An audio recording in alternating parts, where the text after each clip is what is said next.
This is the artificial intelligence voice of Ben Shapiro narrating this pod slice summary of the Ben Shapiro Show. In this episode, Ben Shapiro discusses a recent hostage negotiation involving Israel and the terrorist group Hamas. The Israeli War Cabinet approved a deal in which 50 Israeli citizens, mainly women and children, will be released in daily batches of 12 or 13. This agreement is conditional on Israel pausing its current offenses against Hamas within the Gaza Strip. Hamas, on the other hand, will purportedly allow the International Red Cross access to the hostages and the release of some 150 Palestinian terrorists, predominantly women and children. This situation paints a bleak image of a democratic government trading terrorists for innocent individuals presently held captive by a terrorist group.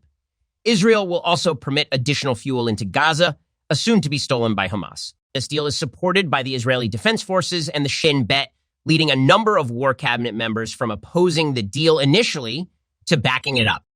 Prime Minister Benjamin Netanyahu has insisted on potentially releasing more hostages.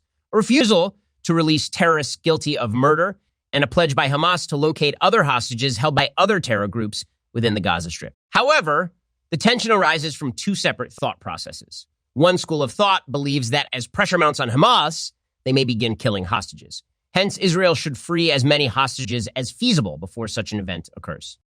On the contrary, the other group sees hostage deals as a poor policy. They remember a past hostage deal in 2011 where an Israeli soldier was released from Hamas in exchange for 1027 prisoners, some of whom were serving life sentences for terrorism. Furthermore, instances like these fuel concerns that such pauses can serve as pretext for the international community to press Israel for further de-escalation with Hamas.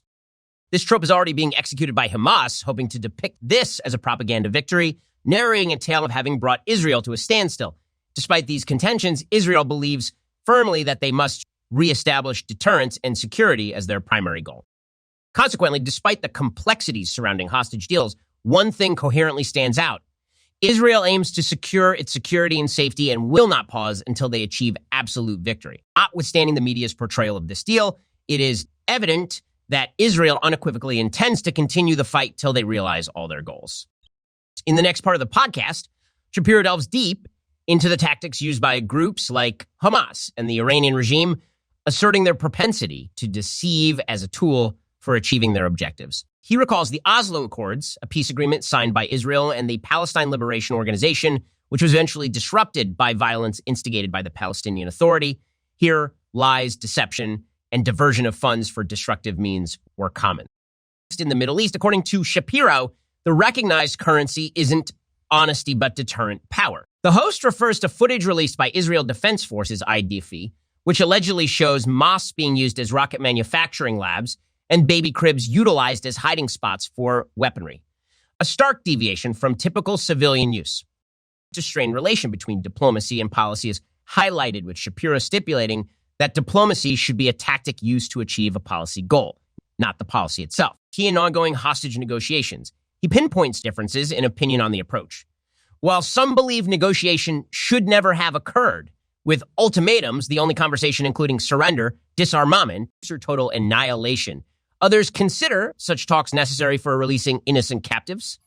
Shapiro then transitions to a discussion about a prominent hospital of faith in Gaza allegedly utilized as a base for terrorist activities by Hamas. He criticizes international organizations such as the International Red Cross, Doctors Without Borders, and Human Rights Watch for their implied support of Hamas through their activities.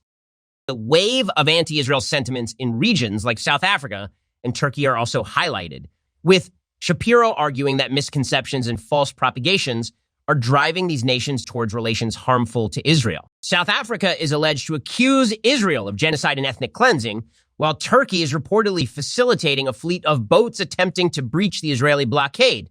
Both situations reflecting the continued tensions and conflicts rooted in political, religious, and territorial disputes. The continued discussion revolves around the critical role of the United States in global geopolitics and economy, citing key global choke points that can have real economic implications. Shapiro points out that shipping, not flights, accommodates most global trade, highlighting the importance of secure sea routes. The emergence of disturbing global power dynamics could potentially lead to dire consequences. For example, if China strengthens its grip over the South China Sea, they could impose tariffs on every route. which could eventually cause a dramatic increase in the price of goods, services, and potentially a massive spike in inflation. Discussing Iran's potential move to block the Straits of Hormuz emphasizes that such a choke point could interrupt roughly 30% of all oil traded on global oceans. These scenarios underscore the ramifications of a weakening American hegemony and the emerging multipolar world. Addressing the apprehensions about America's isolationism, Shapiro asserts its implications would include economic costs and the destabilization of central global structures. Speaking of hard powers, he advises the proletariat not to overlook the influence of external nations, drawing attention to the fact that America is not autarkic and heavily relies on resources from abroad.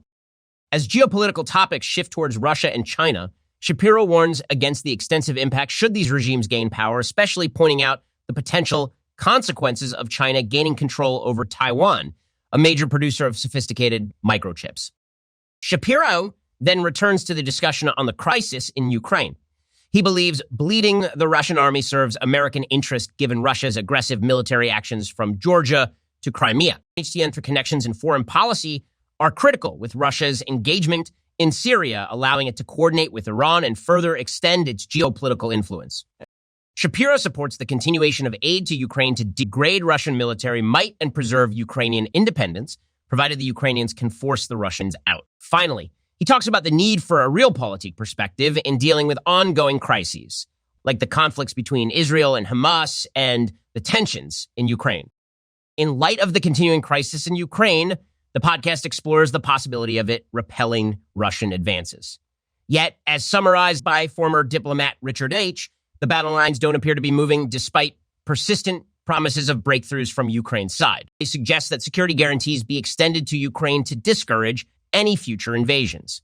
The immediate focus should be on protecting and preserving what's left. As geopolitics and realpolitik play a crucial part, Ben Shapiro and guests explored America's role as a stabilizing figure on the global stage. Like the complexities between Israel and Hamas or tensions in Ukraine, the defense of American interests abroad is paramount. They steer the discussion towards Biden's regime's unpopularity, leveraging NBA season advertisements as a hook to maintain viewers' interest. Seamlessly, they dissect Biden's plummeting approval ratings and use this as a launchpad to discuss the comedic targeting of Biden.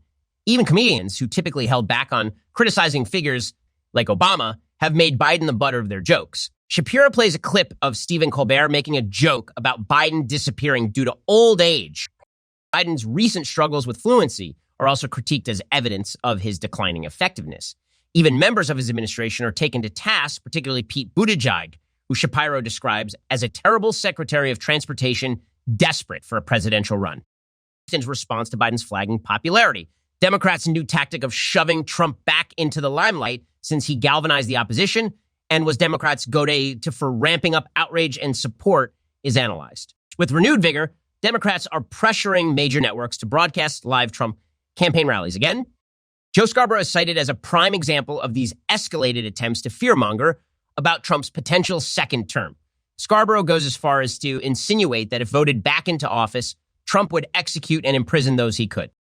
By exploring these varying topics, the podcast highlights the tensions within U.S. politics and their potential impacts on global geopolitical dynamics. Continuing the discussions on the Ben Shapiro Show, the host deftly navigates from the topic of Trump-Biden politics to a critique of selective narratives presented by the media concerning political figures. Standout among these is the portrayal of Trump as someone who would execute his enemies upon a return to power, a speculation put forth by Joe Scarborough. Shapiro challenges this theory, referring back to Trump's presidency when no such actions took place. The host transitions to discuss Biden's active use of the Department of Justice against political opponents while labeling them traitors, and raises concerns about double standards and inconsistency in the coverage and criticism of leaders. Addressing a seemingly different subject, Shapiro segments his remarks towards what he feels is disproportionate attention given to transgender issues by White House spokesperson Karine Jean-Pierre. He specifically criticizes the notion of heightened violence towards transgender citizens. Presenting statistics to counter Jean-Pierre's claims, Shapiro asserts majority of the incidents have no proven motive, and many of them are not a direct consequence of the victim's transgender identity. Next, the host takes on the scrutiny of cryptocurrency exchanges by the United States government.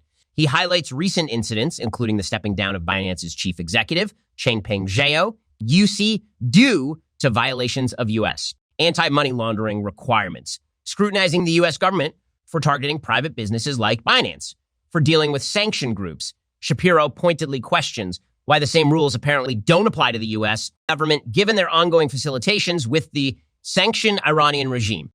A teaser for further discussions in the show includes a mention of Congressman Mike Gallagher. He is on board to unveil an astonishing story about a secret Chinese biolab in California, an exposition which hints at incisive critiques on global biosecurity and America's role and responsibilities in it. The host invites the audience to join the membership in order to get privy to these compelling discussions. Check out the full podcast by clicking the link in the description below. Make sure to like, comment, and subscribe for more content like this. Thank you for listening to this podcast summary episode of the Pod Slice.